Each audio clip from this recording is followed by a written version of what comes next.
Awesome. Let's begin. Okay. Hi, everybody. My name is John Russell F. with the Academy of Interactive Arts and Sciences. We're streaming in the next couple of weeks for the Road to D.I.C.E 2016, which is coming up from February 16th to 18th, culminating in the D.I.C.E Awards, which is the reason why we have Corey Davis here on today from Psyonix. Hello, Corey. Hey, how's it going? Good, good. Your game, Rocket League, which has been, obviously greatly lauded, a lot of accolades, has been also given three D.I.C.E Awards nominations. How is the studio feeling? How are you feeling about all of the praise and the talk about the game so far? We're just blown away, frankly. It was a game that we always loved. If you know much about it, we made a game like it a long time ago, and it was kind of a cult hit. Hmm, So we knew that some people would really like it, but we didn't really have any anticipation of it being nearly as popular as it has been. So all the awards and stuff are just icing on the cake. that's awesome. Yeah. And, I guess the game, like you said, the concept has been made before. hmm But you guys had an esports element to it. It hmm seemed very much like a finely tuned package in terms of the distribution and the model behind it. Like, can you tell us a little bit about how much planning went into the game in terms of the whole package, I guess? Sure. It was a slow burn. Our studio, up until now, basically has worked as sort of two-part studio. We focused a lot on contract work. So we worked on games like Gears of War, Mass Effect. We worked with Square very recently on a game called Nosgoth, and that always paid the bills for us. And then we were always working on our own stuff on the side. So Rocket League was really just a culmination of us wanting to update the first game for ourselves because we always played it on PC. It shipped on PS3, but we always played it on PC. Felt like the game that we put out in 2008 wasn't necessarily representative of the game that we played in the office Hmm. on LAN, on PC at 60 FPS, etc. So it was a very slow burn for a few years, really, on how do we want to release this. For a while we were thinking this is a natural fit for free to play. We saw the success of Valve and other people, especially in the PC free to play space, Hmm.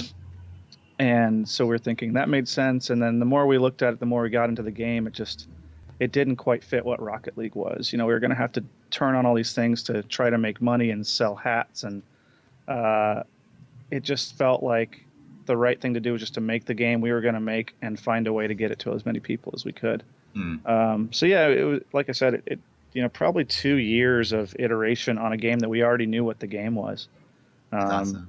so we went in with a couple stipulations. We really wanted dedicated servers, which we didn't have in the first game. Hmm. We wanted it to be really easy to party up and play with your friends, and we wanted it to run really well. Hmm. And everything else came out of that. That's awesome. A question from the stream. I forgot the last name. The first game you created. What was the name of the game? It was called Supersonic Acrobatic Rocket Powered Battle Cars, That's which we have regretted every day since. But You say it very well, though. It's very eloquent. I've said it too many times. One of the live stream viewers right now is asking if the game. I guess there's another game called Rocket Ball, Rokkit Ball. I don't know if that was any of the inspiration to any of the two games that you made. It wasn't. Let me look that one up. So we Hmm. get asked this a lot because there was another game, a mod for UT Yeah. that came out around the time. Oh, this is cool. This looks similar to some other stuff. So there's Hmm. been a lot of mods in this vein. Yeah. Carball is the most notable one I know of, and we honestly answer every time that it's one of those things where everyone kind of came up with it at the same time. Hmm. And if you look, there's like stuff from like the 90s and like car games where they're like hitting a soccer ball around. But Yeah. frankly, we're not trying to take anything away from those games at all. We think it's an idea that clearly a lot of people hit on separately, Hmm. but we didn't take any particular game and try to improve on it. Got it.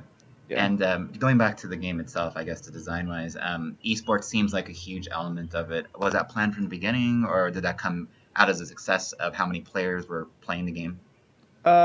It was sort of in the back of our minds, but our experience with Nosgoth and other games is that you can't really plan for esports. You just Hmm. try to leave an open avenue for it, and then if it works out, it works out. We always felt like it had that potential. That's kind of why one of the reasons why we made a sequel is we felt like it missed its window. Yeah. And as you can see now, it's watchable in a way that a lot of esports aren't always. Um, as a like a physics-based sport rather than traditional MOBA or something like that. Mm. Um, so we always felt like the potential was there, but I can't say we were confident it was going to blow up as some kind of major esport. Got it. Got it. Yeah. I guess another question, and this might just be a question you don't have the answer to, obviously. Xbox One release date, price. I can't, I don't think I'd have to ask our marketing manager. I definitely can't say the date. It's still February. I Mhm. think they're just waiting on final certification approval. So if, we don't want to announce a date and then have something come up with Microsoft. Yeah. So they're just taking that a little bit cautiously. Price wise, I don't think I can say anything, but I wouldn't expect it to be drastically different than what's already available. Got it. And sorry, we're going back and forth here from viewer questions to Sure. central questions, but Yeah. I guess the success of the game, going back to that as well. Why do you think the game resonated so well with people? And coming from the creator might be a little different from the player side, but just from your Sure. perspective. I mean, as creator and a player, I guess, we feel like it is sort of a throwback. We shopped this game around a couple of years ago to different publishers, and they all just didn't really get it. But we did because we played it, and we had longtime players of the first game that played it for. It was our low budget PSN title that they played for 6 years. So we felt like there was clearly something there. And as a player, I would say it's just a very drop in, drop out, accessible, fun physics game. Yeah. It's just purely playable in a way that games aren't always these days because they're so loaded down with expectations or AAA mechanics or art or whatever. It was allowed because it's so focused. I think we were able to keep it so focused on what it is that it doesn't have anything getting in the way of it just being a fun, replayable experience. Mm-hmm. And when I'm playing the game myself, I see both casual and like Hmm. expert level play. Depending on what server I'm on, depending on if I'm playing casual or ranked.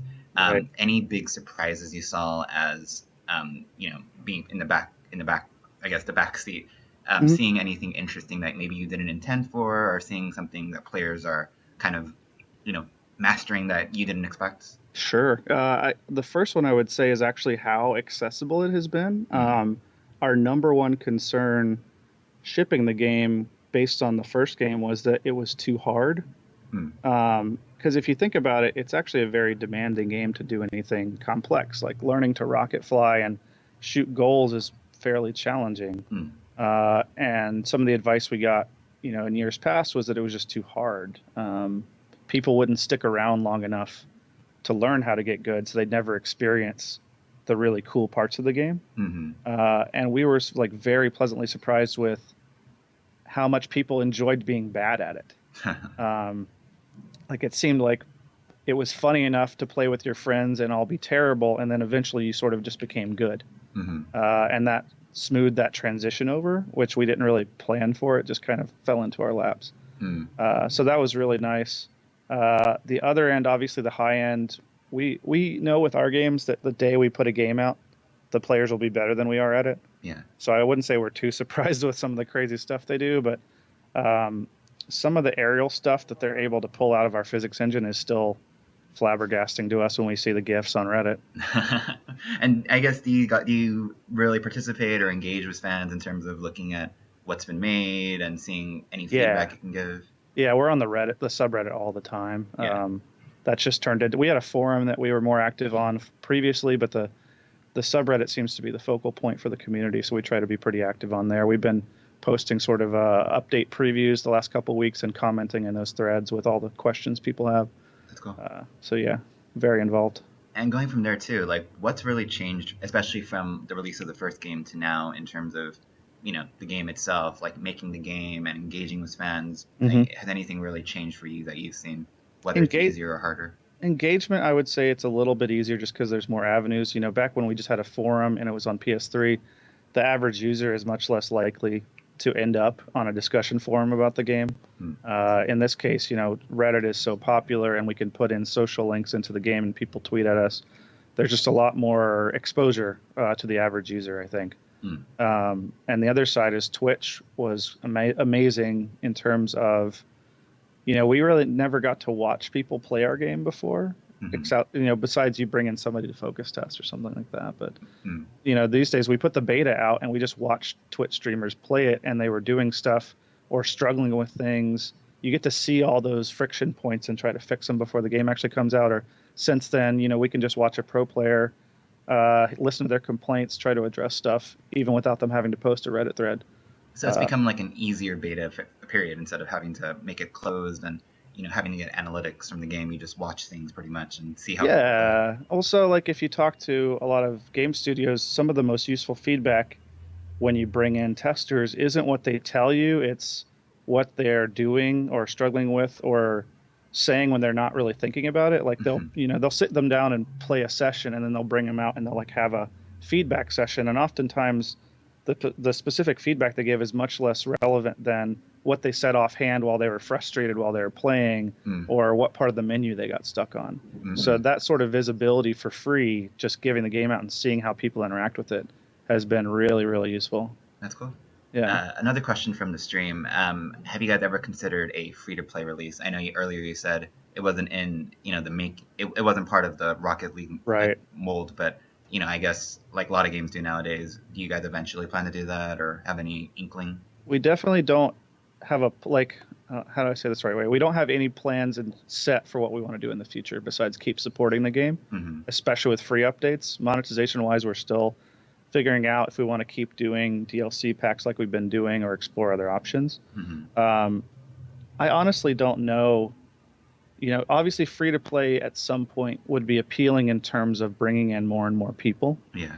But it has a lot of downsides too that you see in games like MOBAs, where when there's no cost barrier, it's much easier for people to get banned and come back and be toxic again. Mm-hmm. It's much easier for people to try to cheat because they don't care about their account. So there's all these like downsides when there's no cost barrier, and also our servers are kind of expensive. I know it's kind of a tiny violin for us right now having problems, but Mm-hmm. dedicated servers are really expensive. That's why a lot of games don't do it. Mm-hmm. And so charging up front is a really good way to cover that cost Mm-hmm. for all the users coming in. So if we went free to play, it would really have to change how we make money off of people, and I'm not sure that would go over very well with our existing audience if suddenly there's all this.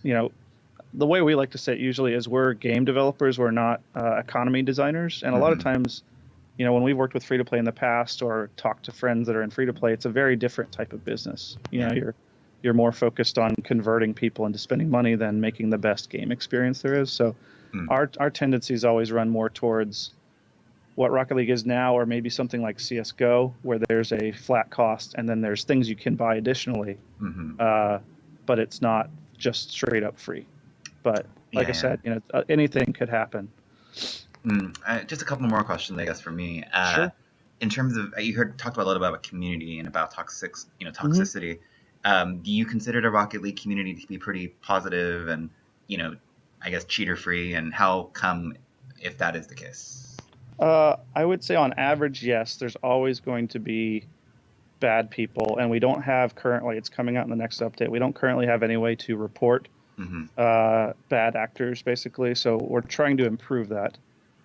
In general, though, I think my hunch is that it is on average a little friendlier than a lot of online communities for two reasons. Mm-hmm. One is that it uh, has a lot more communication runs through our quick chat system, Mm-hmm. which does get used sarcastically, but in general, when we made it easier to talk in pre-made, relatively friendly sentences rather than type something out, Mm-hmm. it gets used a lot. And the nice thing about it is it's very easy to compliment people. So what I really like to see is when the opponent scores on you and your teammates say "nice shot." Mm-hmm. It seems like we engineered a little bit of that more sports, good sportsmanship mentality that you see in field sports and not esports. Mm-hmm. And Uh, yeah, that's yeah. an interesting point because I play the game myself, and I always say "nice shot" if it was a Hmm. crazy shot, Hmm. um, or you use it sarcastically sometimes, but Yeah, sure. but it's again out of fun, I guess, out of rather than spite in Yeah. itself. I mean, we've Interesting. seen videos with really nasty people, but I kind of feel like no matter what you do, Mm, there's going to be people, with an audience as large as ours, there's going to be some bad apples. So got it. the best we can do is put in reporting functionality and also just keep trying to encourage good sportsmanship. Cool. I guess two more questions, and then I'm okay. But Oh, sure. I guess one is also the 5 minute structure, and everything, Mhm. like you said, was very tightly structured in terms of 5 minute matches, and timing out inactive players for 15 minutes. How much fine tuning did that take you? Like um, play testing, beta testing, whatnot. Well, I go back to my 2 years number, and that doesn't even count the time Hmm. developing the first game or playing it since then. So Yeah. it's hard to really estimate. We did discuss during this game's development whether we wanted longer matches by default, and the more we played it, the more we just felt like it was around the perfect amount of time. Because once you factor in replays and possible overtime, and also, this is my opinion. I wouldn't say the studio's opinion, but I think some of the Hmm. toxicity you see in MOBAs is because the matches are so long. Mm. You invest 30 minutes into a League of Legends game and some guy on your team messes it up, you're going to be a lot more frustrated than if you lose at the last minute of a five minute game. Um, so I think that works well, and I also think it lends itself well to the tournament structure of, we can have best of threes or best of fives in a much more accessible time frame Hmm. than you see in some of the longer format games. Hmm. Another question from online is there no voice over IP because you are also concerned about people raging or people abusing it? There is voice over IP. I would say it's not the best. Hmm. We are still using Unreal Engine 3, and it has fairly antiquated voice codecs at this point. Hmm. I've used systems since, like the PlayStation Party voice and other games have like really fantastic VoIP quality now, and that's just not something we've invested time in. It does work, but we just find that people uh, can get along and prefer the quick chat solutions. So Hmm. we haven't invested additional time in improving it. Cool, cool. Yeah. Um, I guess I guess the question you get asked all the time: what's next for you guys? What's the next big plan for after all the success you've had with Rocket League? We're trying to figure that out. Obviously, Rocket League is still our number one priority, Hmm. because we still have a lot of people playing it, and we want to keep supporting them. It seems like the stuff that we've thrown out, like hockey, has been really received really well. So we want to keep doing things like that, Hmm. and adding more content for people to play with and get. Um, Hmm. and we have a lot of esports stuff in the pipeline. We haven't talked about it yet, and I can't go into details, but uh, you know, contracts take a long time to sign. So Of course. stuff in the pipe for that, and improvements on the esports side. So we have some cool stuff coming in for people that are fans of esports and Rocket League. Cool. As a studio, we're just figuring out what we want to do next. We're in the unique position that we haven't been in a long time of Hmm. having the time and resources to try to do something that we want to do next.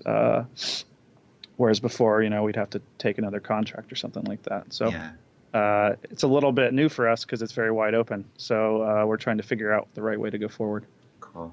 Another question from online: any plans to port to Unreal for Rocket League? No, I know that sounds like a thing that you do, but in reality, the two versions are so drastically different Mm. that we would almost be making a sequel, rather than just a upgrade. Yeah. So it's I wouldn't say never, because there's like I guess Dota has sort of established the precedent of a free to play game upgrading itself midstream. So it's Hmm. like if Rocket League keeps going like it is, and it's huge for many years to come, then we could definitely look at would it benefit from that kind of upgrade. Hmm. But I wouldn't say it's likely just because of how drastically different the two are. I think it's more likely that if you saw an Unreal 4 Rocket League, it would be some kind of new version. Very cool. Yeah. And to just, I guess, just end it off, anything you'd like to say to your fans or any of the people playing Rocket League? Although I'm sure they've already heard, your comments about it. Just thank you for playing. It continues to blow us away. I think we were a little bit concerned for a while that some people called it a fad. We got a lot of exposure from PS Plus, which was Mm. great, and our player base still did really well. But obviously, sort of the press attention and visibility dipped a little bit. But our winter sales and everything else I think we just hit our all-time Steam user base high yesterday. That's awesome. So we're just amazed that it continues to grow and keep doing what it's doing. And I hope our updates and transparency and everything is appreciated.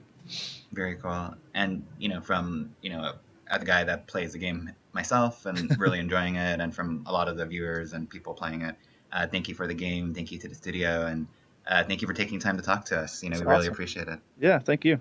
Alrighty, and we'll put this archive up on YouTube, and we'll tweet it out so everyone definitely gets the chance to see it if they haven't gotten the chance to see it. So until next week, we'll have another live stream actually tomorrow. So stay tuned to our Twitter for more information. And again, thanks to Corey, and take care, everybody. We'll see.